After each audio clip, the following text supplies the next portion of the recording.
Hello friends, இப்போதைக்கு தமிழக அரசியலில் பார்த்தீங்க அப்படின்னா அதிரடியான மாற்றங்கள் தொடர்ந்து நடந்துக்கிட்டே வந்திருக்கு. இப்போ விஜய் ஒரு ஸ்டாண்ட் எடுத்திருக்காரு. விஜய் கூட பிகே ஒர்க் பண்ண போகிறாரு அப்படின்னு சொல்கிறாங்க.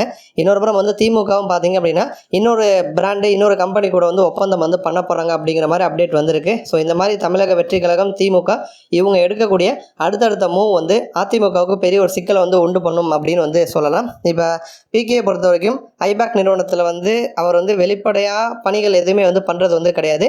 அந்த நிறுவனத்தினுடைய நிறுவனர் இவர், அவ்வளோதான். மற்றபடி இவர் தனியாக கட்சி ஆரம்பித்து அந்த பணியை தான் இவர் பார்த்துட்டு இருக்காரே தவிர தேர்தல் வியூக திட்டங்களை வகுக்கிறது இந்த மாதிரி வேலைகளில் பிகே ஈடுபடுறது கிடையாது. அதுவும் இப்போ சமீபத்தில் விஜய் சந்திக்கிறாரு. விஜய் கூட நிறையா நேரம் பேசுகிறாரு. அப்போ ஐபேக் நிறுவனம் திரும்ப பார்த்தீங்க அப்படின்னா விஜய் கட்சிக்காக ஒர்க் பண்ண போகுது அப்படிங்கிற மாதிரி ஒரு அப்டேட் வந்துச்சு. ஆனால் அந்த அப்டேட்டை இப்போ இல்லை, நான் விஜய் கூட ஒர்க் பண்ண போகிறதில்ல அப்படிங்கிற மாதிரி பிகே அறிவிச்சிட்டாரு. தமிழக வெற்றி கழகம் ஸ்டார்ட் பண்ணி ஒரு வருஷம் கம்ப்ளீட் பண்ணிட்டாங்க. ரெண்டாவது வருஷத்தில் அடி எடுத்து வைக்கிறாங்க. அந்த விழாவில் பார்த்தீங்க அப்படின்னா பிகே விஜய் ரெண்டு பேருமே பேசியிருப்பாங்க. அதில் ஆரம்பத்திலே பார்த்தீங்கன்னா கெட் அவுட் அப்படின்னு சொல்லிட்டு ஹேஷ்டாகோட ஒரு போர்டில் இந்தி திணிப்பு, மத்திய அரசினுடைய புதிய கல்விக் கொள்கை இதெல்லாம் எதிர்த்து பார்த்தீங்கன்னா விஜய் கையெழுத்து போட்டிருப்பாரு. அப்போ அடுத்து கையெழுத்து போட்டோன்னா பேனா பிகே கிட்ட கொடுத்துருப்பாரு. ஆனால் பிரசாந்த் கிஷோர் கையெழுத்து போட மறுத்திருப்பார். அப்போவே விஜயோட முகம் கொஞ்சம் மாறிச்சு.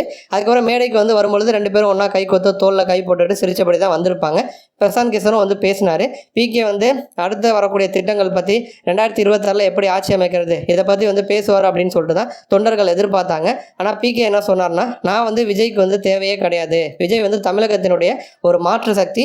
அவருக்கு அதிமுக திமுக போன்ற கட்சிகளுடைய வாக்கு வங்கிகளை உடைக்கக்கூடிய அந்த ஒரு ஸ்கில் பார்த்தீங்கன்னா விஜய் கிட்ட இருக்கு. நான் ஒர்க் பண்ணி தான் விஜய் ஜெயிக்கணும் அப்படிங்கிற அவசியம் கிடையாது. நிச்சயமாக நீங்கள் ஒர்க் பண்ணுங்கள். தமிழக வெற்றி கழகம் ஜெயிக்கணும் அப்படின்னா தமிழக வெற்றி கழகத்தினுடைய தொண்டர்கள் என்ன பண்ணுறீங்க, விஜய் என்ன பண்ணுறாரு தலைவரா அப்படிங்கிறத பொறுத்து தான் வெற்றி அமையும். ஸோ நான் ஒர்க் பண்ணி தான் விஜய் ஜெயிக்கணுங்கிற தேவை இல்லை அப்படிங்கிற மாதிரி பிகே சொல்லியிருக்காரு. பிகே வெளிப்படையாக ஒர்க் பண்ண போகிறதில்ல அப்படின்னாலுமே கூட தொடர்ந்து விஜய் பிகே கூட டச்சில் தான் இருக்க போகிறாரு. ஒர்க் பண்ணாத சமயத்தில் ஏன் தமிழக வெற்றி கழகத்தினுடைய விழாவில் பிகே கலந்துக்கிட்டார் அப்படிங்கிற மாதிரி கேள்விகளை எழுப்புது. இன்னொரு புறம் வெளிப்படையாக இல்லை அப்படின்னாலும் கண்டிப்பாக நிறையா டிப்ஸ் நிறைய ஐடியாக்களை பிகே விஜய் கட்சியில் இருக்கவங்க கிட்ட ஷேர் பண்ணியிருப்பார் அப்படின்னு சொல்லப்படுது. ஸோ எது எப்படி இருந்தாலும் தமிழக வெற்றி கழகத்தை பொறுத்த வரைக்கும் அடுத்தடுத்த ஸ்டெப்ஸை முன் வச்சுக்கிட்டே வந்திருக்காங்க. ஒரு புறம் இவங்க இப்படி பண்ண, இன்னொரு புறம் பார்த்தீங்க அப்படின்னா திமுக பொறுத்த வரைக்கும் மகாராஷ்டிராவில் ஏக்நாத் ஷிண்டே சிவசேனா பிரிவோட வேலை பார்த்த ராபின் சர்மாவுடைய ஷோ டைம் நிறுவனத்தோடு திமுக ஒப்பந்தம் பண்ண போகிறாங்க அப்படிங்கிற மாதிரி ஒரு அப்டேட் வந்திருக்கு.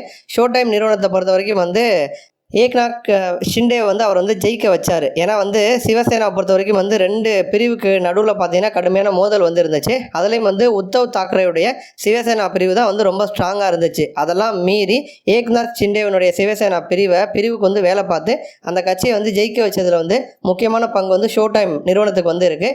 அதே மாதிரி ஆந்திர பிரதேசத்துலேயும் பார்த்தீங்கன்னா தெலுங்கு தேசம் கட்சிக்கு சந்திரபாபு நாயுடுக்காக இவங்க பணியாற்றியிருக்காங்க. அப்போ ஆல்ரெடியாக பார்த்தீங்கன்னா ரெண்டு கட்சிகளை இவங்க ஜெயிக்க வச்சிருக்காங்க. இப்போ இவங்க கூட திமுக ஒப்பந்தம் பண்ண போறாங்க அப்படிங்கிற மாதிரி ஒரு அப்டேட் வந்திருக்கு. அப்போ ஒரு சைடு விஜய் அடுத்தடுத்த மூவ் எடுத்துட்டு இருக்காரு.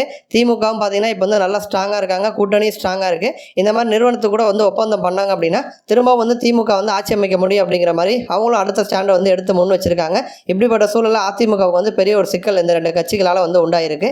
நன்றி.